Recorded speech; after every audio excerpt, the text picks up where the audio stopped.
très glorieux apôtre et évangéliste Luc t'accorde d'annoncer la bonne nouvelle avec force pour l'accomplissement de l'évangile de son Fils bien-aimé, notre Seigneur Jésus-Christ. Sagesse, tenons-nous droit, écoutons le Saint-Évangile, paix à tous. Et à ton esprit. Lecture du Saint-Évangile selon saint Luc. Gloire à toi, Seigneur, gloire à toi. Soyons attentifs. Le Seigneur dit, il y avait un homme riche qui s'habillait de pourpre et de lin fin et qui faisait chaque jour des festins somptueux. Et un pauvre du nom de Lazare gisait près de son portail, tout couvert de plaies. Il aurait bien voulu se rassasier de ce qui tombait de la table du riche, mais c'étaient plutôt les chiens qui venaient lécher ses plaies. Or le pauvre mourut et fut emporté par les anges dans le sein d'Abraham. Le riche mourut aussi et fut enseveli dans le séjour des morts, en proie au tourment. Il leva les yeux et vit de loin Abraham et Lazare dans le sein d'Abraham. Alors il s'écria, Père Abraham, aie pitié de moi, et envoie Lazare tremper dans l'eau le bout de son doigt pour me rafraîchir la langue, car dans ces flammes je souffre cruellement. Abraham lui répondit, Mon enfant, souviens-toi que tu as reçu tes biens pendant ta vie, et Lazare ces mots. Maintenant donc il trouve ici consolation, et c'est ton tour de souffrir. D'ailleurs, entre vous et nous, s'est ouvert un abîme profond, et ceux qui voudraient passer d'ici vers vous ne le peuvent, non plus ceux qui voudraient passer de là jusqu'à nous. Le riche dit alors, Père, je te prie donc d'envoyer Lazare dans la maison de mon père, car j'ai 5 frères, qu'il leur fasse la leçon, de peur qu'ils ne viennent eux aussi dans ce lieu de tourment. Et Abraham lui répondit, Ils ont Moïse et les prophètes, qu'ils les écoutent. Mais le riche reprit, Non, Père Abraham, mais si quelqu'un de chez les morts va les trouver, ils se repentiront. Mais Abraham lui dit, S'ils n'écoutent pas Moïse et les prophètes, ils ne croiront pas davantage quelqu'un qui ressusciterait d'entre les morts.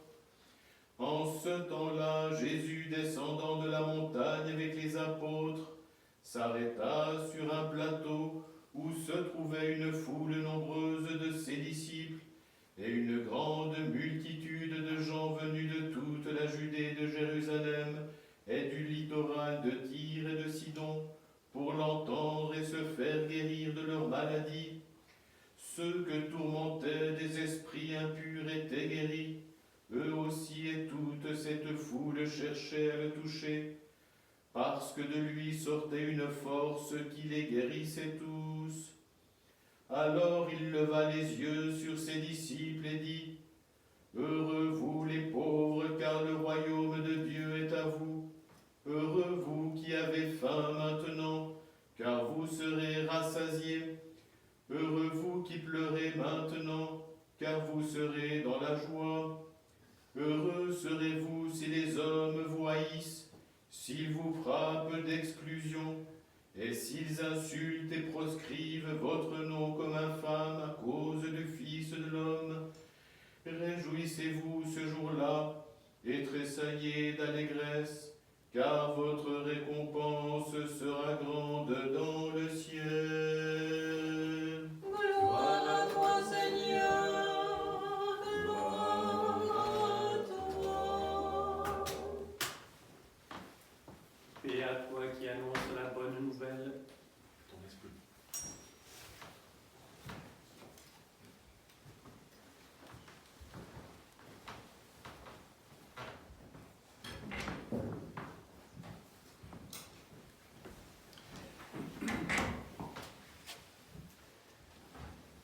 Au nom du Père et du Fils et du Saint-Esprit, ainsi soit-il. Chers frères et sœurs, nous commémorons aujourd'hui une figure tout à fait extraordinaire de la vie spirituelle et la vie monastique, la vie ascétique. C'est Saint Hilarion le Grand, celui qui a porté et placé les fondements de la vie monastique en Palestine et en Syrie. C'est un disciple de Saint Antoine le Grand et sa figure est tout à fait extraordinaire et la puissance de la grâce de Dieu manifestée en lui était absolument considérable et attirait des foules absolument innombrables sur son passage.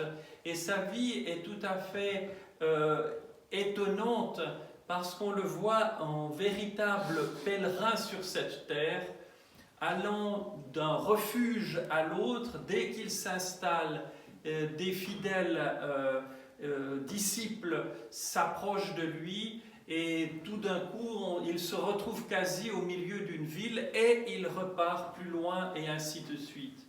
Et cela a permis, parce qu'il a vécu quand même à la fin du IIIe siècle, d'apporter l'Évangile dans des contrées qui étaient encore, pour la plupart, païennes. Alors, sa terre natale, c'est Gaza, et Dieu sait si aujourd'hui son intercession est des plus nécessaires devant le trône de Dieu pour faire cesser ses souffrances actuelles. Mais il a illuminé l'Égypte, il a illuminé la Syrie, Chypre, il est allé jusqu'en Sicile et en Dalmatie, chaque fois toujours en fuyant cette renommée qui le précédait et cette grâce qui agissait presque malgré lui, en lui et par lui. Et il n'arrivait jamais se retrouver seul et il devait ainsi aller d'endroit en endroit. Alors, je ne vais pas m'étendre plus sur sa vie, vous la trouvez dans le Synaxaire et je vous invite à la relire avec véritablement une belle foi parce que vous en retirerez par la grâce de Dieu les fruits spirituels qui vous sont nécessaires. Mais aujourd'hui, je voulais m'attacher à un événement tout à fait extraordinaire que nous avons vécu hier, qui est la venue de l'icône de la Mère de Dieu, Myroblite, c'est-à-dire celle qui sointe la myrrhe, le myrum, le parfum, littéralement, qui on transpire comme à travers les pores de la peau, de la planche même de bois, et qui est l'icône de la Mère de Dieu d'Iviron dans sa copie qui se trouve à Honolulu, donc à Hawaï. Et cette icône est tout à fait, l'histoire de cette icône, encore une fois, je ne vais pas entrer dans tous les détails, tout ça se retrouve sur l'internet, je vous invite à aller regarder cela, mais vous connaissez l'histoire de l'icône de la Mère de Dieu d'Iviron, donc du monastère d'Iviron au mont Athos, et l'icône de la Mère de Dieu dite Portaïtissa parce qu'elle est sur la porte du monastère. Et une copie en avait été faite, il y en a eu beaucoup, mais celle auquel je fais allusion a été faite au XXe siècle et confiée à un gardien qui s'appelait José Muñoz et qui l'a ainsi amené d'endroit en endroit parce que de cette icône sointait une myrrhe vraiment extraordinaire et en quantité absolument incroyable. Il y a toujours cette anecdote qui est faite et c'était la mission que l'Église avait confiée à cet homme d'accompagner l'icône à travers le monde et des millions de gens ont pu ainsi s'approcher d'elle et la vénérer durant plusieurs années. Et cette anecdote est pour dire la quantité de parfums qui sortait de cette icône lorsqu'il prenait l'avion pour aller d'un endroit à l'autre. il avait l'icône sur les genoux et le pantalon était littéralement trempé par la quantité incroyable de mirone. Et les voies vraiment du Seigneur sont impénétrables parce qu'en 1997, cette icône a disparu, on ne sait de quelle façon, et lorsque l'on a retrouvé à Athènes son gardien assassiné, après avoir été torturé, c'était une chose assez sordide et l'icône a disparu à ce moment-là. Donc 1997. Et en 2007, une copie très simple qui avait été faite par l'entreprise Sofrino à Moscou, donc une reproduction qui n'était pas peinte, mais une belle reproduction, mais très simple, avait été faite et donnée à quelqu'un aux îles Hawaï. Et en 2007, cette icône, avec un crucifix qui l'accompagnait, qui était dans le bel endroit de cette personne, toutes les deux, l'icône de la Mère de Dieu et le crucifix se sont mis à sointer le mirone. Alors vous pouvez imaginer ce que cela, enfin, tout ce qui a pu traverser l'esprit de ces personnes jusqu'à ce qu'on amène ces deux, et l'icône et la croix, à l'église, la paroisse de cette personne, et qu'on voit et on constate en effet la grâce de la Mère de Dieu et du Sauveur. C'était du côté du Seigneur que au lieu de sang sortait le parfum. Et la croix sointe de temps à autre, et en particulier au moment de l'exaltation, la fête de l'exaltation de la croix. Mais l'icône de la Mère de Dieu, véritablement, est en abondance régulièrement. Et l'Église, à travers l'évêque, a donné la bénédiction pour que finalement le flambeau de consolation qui avait été porté par José Muñoz soit dévolu à cette personne, et aujourd'hui qui est prêtre et qui accompagne cette icône à travers le monde. Donc c'est la première fois que cette icône visitait l'Europe, et elle est là encore quelques temps. Plus de 2000 paroisses ou monastères ont reçu sa visite, et quantité de gens sont venus la vénérer. En Géorgie, en particulier en Russie, plusieurs centaines de milliers de personnes se sont déplacées à cette occasion-là. Et ce qui a été dit lorsqu'elle est venue hier, donc à Vevey, hier soir à Vevey, le prêtre qui en est le gardien disait que lorsque l'icône voyage dans des lieux où il y a de grandes tentations, où les démons sont très forts, ou dans d'autres cas où simplement les gens vivent un grand accablement, eh bien l'icône soigne beaucoup plus de mirone.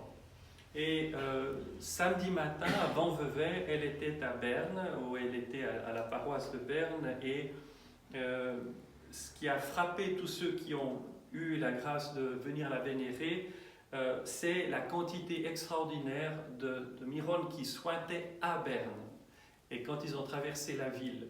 À Vevey, c'était pas énorme.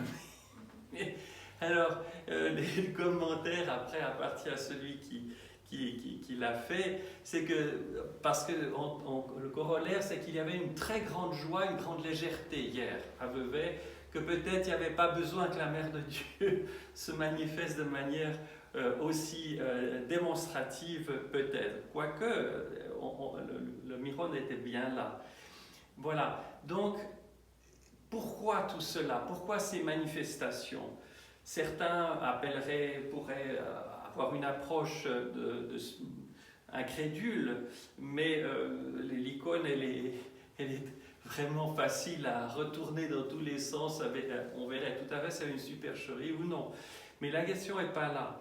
La question est beaucoup plus profonde. On ne doit pas s'approcher comme pour capter une quantité de grâce. Ce n'est pas de cette nature-là. On serait à ce moment-là à avoir une approche et une conception magique et on serait dans la superstition. Non, la Mère de Dieu est véritablement quelqu'un de vivant et de puissant dans le ciel. Et si elle vient à travers son icône nous visiter, c'est justement parce que sur la croix, le Seigneur a confié à sa mère son Église à travers l'apôtre et évangéliste Jean le théologien. Et lorsque nous vivons des moments d'épreuve, des moments de grande tentation, lorsque nous pouvons être attaqués par les démons, peu importe, ou que l'on a juste besoin d'un bol de joie, eh bien, la Mère de Dieu est toute proche de nous.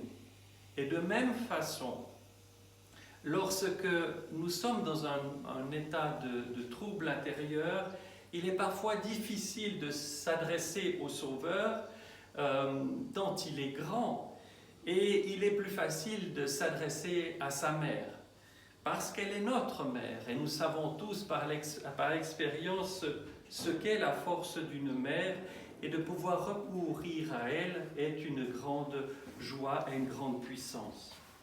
Chers frères et sœurs, nous avons dans ce monastère une copie de l'icône de la Mère de Dieu d'Iviron depuis des années, et après la prière derrière l'ambon, je vous ferai on chantera les hymnes à la Mère de Dieu qui conviennent, et ensuite je vous ferai une onction de l'huile qui vient de cette icône que nous avons vénérée hier. Et rien que hier soir, on a compté plus de 225 personnes qui se sont approchées. Et à Zurich, où elle a été, elle a réuni les deux paroisses, et il y a eu, entre l'office d'intercession, le Maleben, et l'hymne acatiste qui a été chanté par après, il y a eu une procession entre les deux églises. Maleben dans la première église, acatiste dans la seconde. Et la police a été là pour canaliser la foule. Plus de 700 personnes sont venues la vénérer rien qu'à Zurich. Donc, tout est peut-être petit dans notre pays, mais visiblement pas la foi.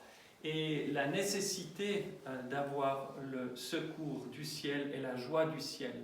Et je pense véritablement, lorsque nous venons d'entendre l'Évangile en parlant des béatitudes, qui sont la véritable charte, le programme spirituel du chrétien, que nous avons besoin de l'exemple de ceux qui voient déjà la beauté et de la majesté céleste. Nous avons besoin d'être réconfortés, encouragés, savoir que, et c'est un des mots du prêtre aussi qui accompagnait l'icône lorsqu'il l'a introduit, il a dit le monde à l'extérieur de l'Église est au fond une illusion.